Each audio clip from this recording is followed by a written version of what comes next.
जय जगन्नाथ सांग माने नमस्कार दर्शक बंधु चलतु जानिबा गजलक्ष्मी पूजा विधि विषय रे। गजलक्ष्मी पूजा आश्विन पूर्णमी तिथि रे होइଥାଏ। एही दिन माँ लक्ष्मी आविर्भाव एवं जन्म नेइथिले। समुद्र मंथन समय रे माँकर जात होइथिला।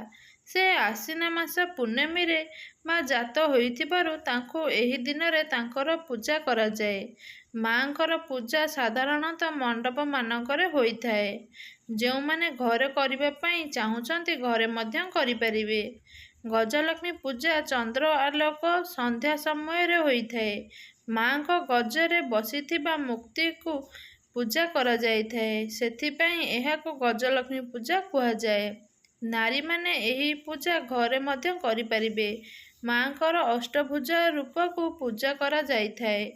ଏହି ଦିନ ମାଙ୍କୁ ପୂଜା କଲେ ମାଙ୍କର ଅଷ୍ଟଲକ୍ଷ୍ମୀଙ୍କ ଆଶୀର୍ବାଦ ମିଳିଥାଏ। ଗଜ ବା ହାତୀ ଓ ପେଚାକୁ ମଧ୍ୟ ପୂଜା କରାଯାଇଥାଏ।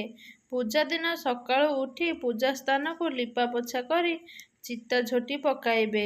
ପୂଜା ସ୍ଥାନକୁ ପଞ୍ଚାମୃତ ଗଙ୍ଗା ଜଳରେ ଛିଞ୍ଚି ସ୍ନାନ କରାଇବେ, ସୁନ୍ଦର କରାଇବେ। ପୂଜା ସ୍ଥାନରେ ଏକ ଆସନ ବସାଇବେ, ମାଙ୍କ ମୂର୍ତ୍ତିକୁ ସ୍ଥାପନା କରାଇବେ।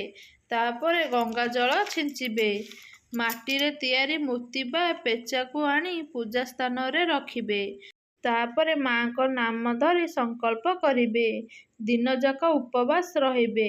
ମାଙ୍କୁ ଫୁଲ, ଚନ୍ଦନ, ଧୂପ, ଦୀପ ଆଦି ଅର୍ପଣ କରିବେ।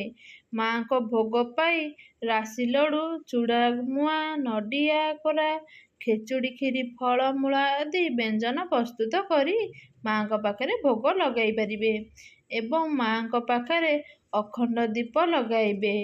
ମା ଅଷ୍ଟଲକ୍ଷ୍ମୀଙ୍କ ନାମ ଜପିବେ, ମାଙ୍କ ସ୍ତୁତି ପଢ଼ିବେ, ବ୍ରାହ୍ମଣକୁ ଡାକି ପୂଜା ହୋମଯଜ୍ଞ ଆଦି କରିବେ ଏବଂ ସେହିଦିନ ଚନ୍ଦ୍ର ପୂଜା ମଧ୍ୟ କରାଯାଇଥାଏ। ତେବେ ମାଙ୍କ ନାମ ଧରି ଘଟ ସ୍ଥାପନା କରାଇବେ। ଏହି ଦିନକୁ ଶରତ ପୂର୍ଣ୍ଣିମା ମଧ୍ୟ କୁହାଯାଇଥାଏ। ଶରତ ଋତୁରେ ଏହି ପୂଜା ହୋଇଥିବାରୁ ଏହାକୁ ଶରତ ପୂର୍ଣ୍ଣିମା କୁହାଯାଏ। ସନ୍ଧ୍ୟା ସମୟରେ ବ୍ରାହ୍ମଣ ମାଙ୍କ ପୂଜା ଅର୍ଚ୍ଚନା କରିବେ। ସନ୍ଧ୍ୟା ସମୟରେ ମାଙ୍କ ପାଖରେ କ୍ଷୀରି ଭୋଗ ଲଗାଇବେ। ଆଶା କରୁଛି ଆପଣମାନଙ୍କୁ ଏହି ଭିଡ଼ିଓଟି ଭଲ ଲାଗିଥିବ। ଭିଡ଼ିଓଟି ଭଲ ଲାଗିଥିଲେ ନିହାତି କମେଣ୍ଟ ବକ୍ସ ମାଧ୍ୟମରେ ଆପଣମାନଙ୍କର ମତାମତ ଦେବା ପାଇଁ ଜମାରୁ ବି ଭୁଲିବେନି।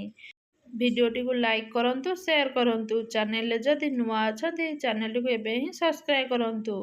ରହୁଛି ନମସ୍କାର, ଜୟ ଜଗନ୍ନାଥ। ପୁଣି ଦେଖା ହେବ କେତେ ସୁନ୍ଦର ଭିଡ଼ିଓ ସହିତ ଆଗାମୀ ଦିନମାନଙ୍କରେ।